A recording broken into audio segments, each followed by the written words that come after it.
buhay sa lahat mga kao. Ngayon po mag-unbox ulit tayo ng aking panibagong biniling gamit. Tools po ito galing sa Shopee. Yan o. Nabili ko po siya ng $195. Hindi ko na maalala kung may shipping pa. Tingnan natin kung mas maganda kung guntingin natin.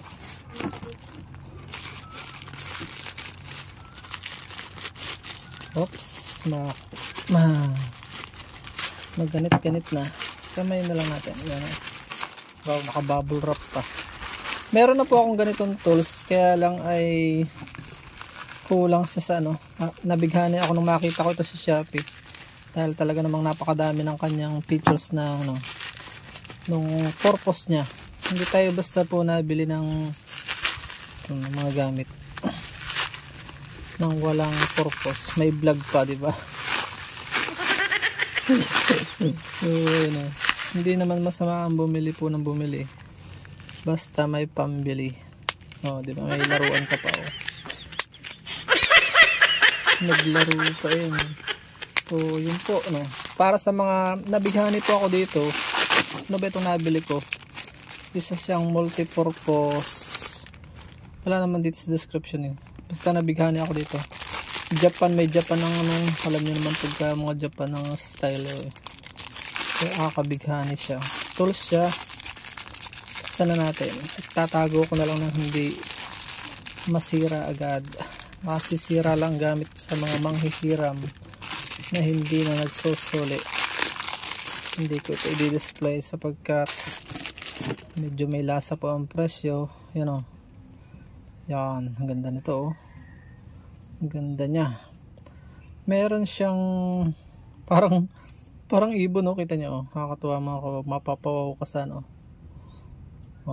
Ang ganda ng, tapos yung pagkabak medyo mabigat din siya mabigat din.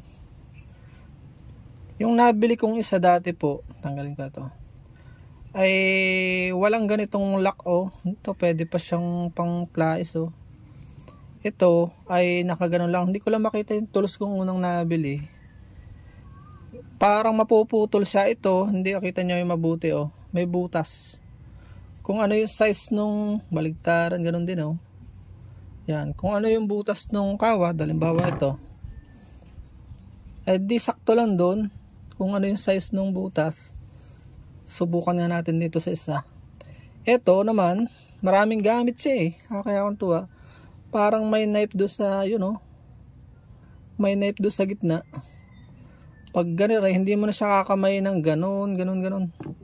Ito, ganyan hindi mo na siya guguntingin ng ganito. Hindi mo na kailangan guntingin to, isusuot mo lang dito.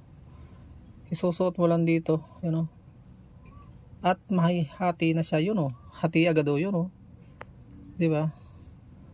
Napakaganda niya, yan paglabas hati na, di ba? Baka nga pag minamalas-malas mahati na rin yung Tapos titastingin natin dito sa kabila. Wow, may special recommendation ng produkto nga rin. So yun dito siya, titingnan mo yung kanyang kawad kung gaano kalaki yung size. Malamang dito lang yan sa gitna, sa dulo. Tingnan nyo. Hindi siya putol. Hindi na siya magtatansya ka pa na sasagad kasi shoot po talaga dun yung kawad at hindi siya sasagad ng putol. Walang may nadamay na kaunti lang. Hindi siya, dapat mas malaki pa sana pero okay na yun. Huwag lang naman mauubos. Yun, laki, dami pa naman taro. Tinama lang. Hindi siya gayong paglampasan dito. Hindi siya maglalak lang siya doon. Nakalak siya. Ang ganda ng spring lakas ng spring. Lalagyan mo siya lang lagi ng use oil dito para hindi siya masira. Tapos ito yung pang splice. Ito may purpose yung bawat na yan may purpose pa ito. Nakalimutan ko lang ito, pang bend ito ng Ito naman ay pang splice, yung apat na ganon wire. Isusuot mo doon, iikot mo, magbubuhol na siya ng kanya. Hindi yung alatsambang sakit na sakit sa kamay. Ito lang may bakal po ito, matindi to. May bakal sa loob, tornilyo na kaya niyang paigpitin at paluagin. So napaka purposeful nito sa halagang 199, 195 eh.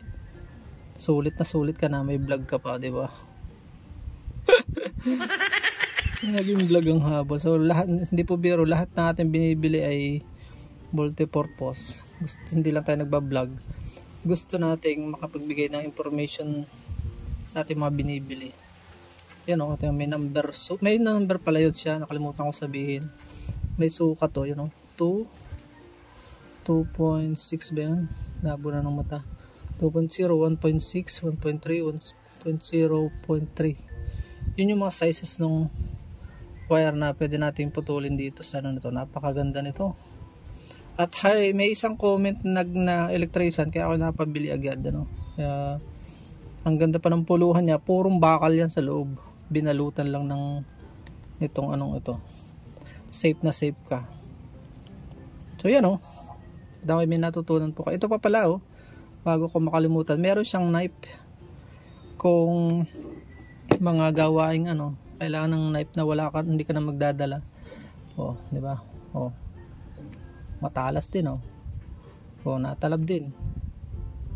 Of course, pang electrical lahat po yan. Yung mga pang emergency lang na ito na sa halip aabutin mo pa yung knife.